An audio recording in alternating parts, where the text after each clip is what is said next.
Okay, so let's now continue along with the benefit cost ratio and do it for a multiple series of options that we have.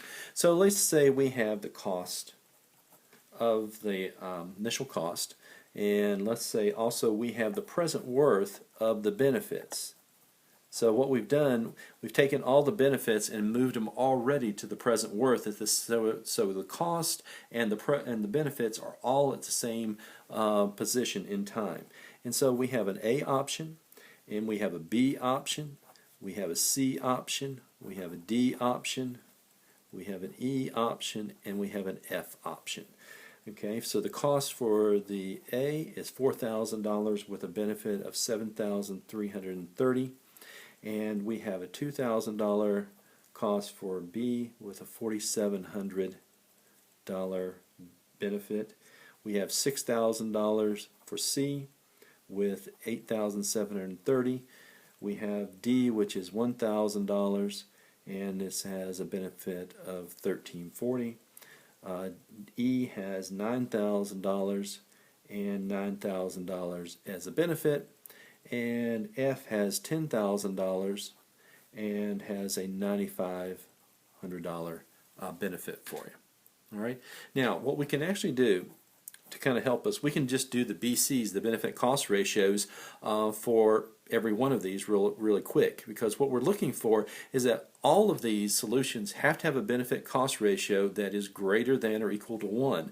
So if we have a benefit that is less than the number of the cost, then that is a project we can just eliminate right straight off the bat. So if we do this one, the very first one here, if we do this, notice that we're doing the present worth of benefits. Notice the benefits are below the cost. So it's 7,330 divided by 4,000. It is not 4,000 divided by 7,330. So be careful when you're actually seeing that. Read what it is. Remember, the benefit goes on the top divided by the cost. And you can see this actually comes out to be a 1.83, which is greater than or equal to 1, so this is a viable project. If we continue on, B has a ratio of 2.35, C has 1.46, and D has 1.34, and E has a 1, and F has a 0.95. So we look across these, look at all the BC ratios, and we find any of these that are actually less than 1, and you can see F is the only one that is less, and we can eliminate them quickly from it. So we don't have to have 6 options here now. We only have to deal with 5. So first of all, go through, make sure you actually can you do your BC calculations, identify anything that's under 1 and eliminate those.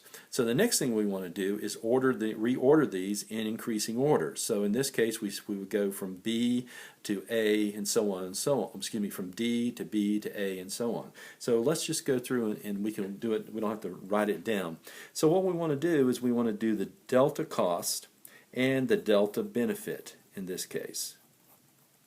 And we're going to then calculate the delta BC for these. So if we want to do the first one we have is D is the least on this case, because we know we don't have to do the do nothing comparison, because we know this is a viable thing. So we don't have to do D versus do nothing. We can actually compare it between the next one, which is B. And what we're going to be doing, since remember we always take the higher initial cost and subtract the lower, so this would be B minus D in this case. So we have the $2,000 here minus the $1,000, and that gives us $1,000 in costs. And then we have the $4,700 minus the $1,340, and that would actually give us somewhere around $3,360. If we do the BC for this one, it would be 3.36. And if we did that comparison, what we easily find out is that this is greater than 1, so therefore the champion, which is in this case the higher initial cost, is B, so we say that B wins in this case. Alright, with B being the winner, then what we want to do is move down and do a comparison. The next one up from the 2,000 is the 4,000, so it would be A, B. So in this case we'd do A minus B, and let's just write those down. It would be $4,000 minus the $2,000, and that would be $3,030 minus the $4,000. And this is the delta cost and the delta benefit. So the delta BC ratio that we're actually dealing with here would come out to be 1.32. And since that is greater than 1, that means that the champion that we actually have, or defender that we're saying, which is the higher initial cost, A, is worthy, so it actually wins in this case, and B is eliminated. So we continue on to the next one. The next one is C, which is $6,000, and so we would then do C minus A as a comparison, and that would be $6,000 minus the $4,000, and then we'd have the benefits, which is $8,730 minus the $7,330, and that would come out with a ratio of 0.71, which in this case is not greater. So therefore C is not worthy for the incremental costs associated with it, and A is still our winner for it.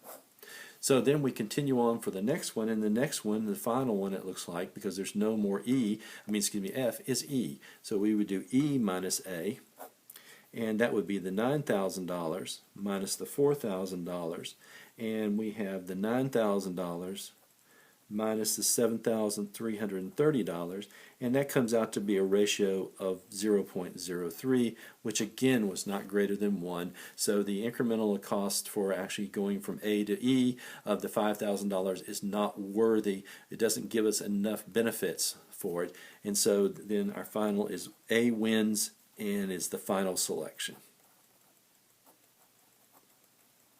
So this is the way I'd like for you to handle it, do any calculations for it. Show each individual step that you go through, show who the winner is at each point, and show the ratio that you actually come up with, and whether it's greater than or equal to 1, and show your final answer that you have. Because this one probably on a test will have individual calculations. It may have where you have to calculate your own BCs, and those will be answers that you have to provide, and then you may have to do the comparison where you'll have the B minus D in this case, and you have a BC ratio, the delta, and then who actually wins there for each stage as you go through. So there could be multiple answers between here, 2 answers here, 2, 2, 2.